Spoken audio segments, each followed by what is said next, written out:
જોઈ રહ્યા છો ગુજરાતની એક એવી ચેનલ કે જે તમારા શહેરના પળે પળના સમાચારો તમારા સુધી પહોંચાડે છે। સ્વાગત છે આપનું A1 અભિક્રાઇમ ન્યૂઝમાં। હું છું એન્કર અર્પિતા પટેલ। અંજાર સત્તાપર ગોવર્ધન પર્વત ખાતે શ્રી કચ્છ આહિર કર્મચારી મંડળ દ્વારા આયોજિત તૃતીય સ્નેહમિલન તથા સન્માન સમારોહ યોજાયો, જેમાં નિવૃત્ત કર્મચારીઓ તથા નવી નિમણૂક પામેલા અધિકારીઓ કર્મચારીઓનું સન્માન કરાયું। આ પ્રસંગે પરમ અંજારના સચ્ચિદાનંદ મંદિર પૂજ્ય મહંત શ્રી ત્રિકમદાસજી મહારાજ દ્વારા આશીર્વચન પાઠવવામાં આવ્યા। મહંતશ્રીએ સૌને સમાજની એકતા, સેવા અને પ્રગતિ માટે સતત કાર્યરત રહેવા પ્રેરણા આપી। ગુજરાતના રાજ્યમંત્રી ત્રિકમભાઈ છાંગા નિવૃત્ત કર્મચારીઓના સેવાકાળના યોગદાનને બિરદાવવું અને નવી જવાબદારી સંભાળનારા અધિકારીઓ કર્મચારીઓને પ્રોત્સાહિત કરવું એ સમાજ માટે ગૌરવની વાત છે।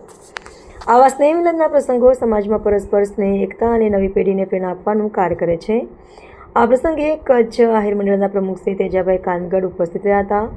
રિપોર્ટર ભરત ઠાકોર, કચ્છ।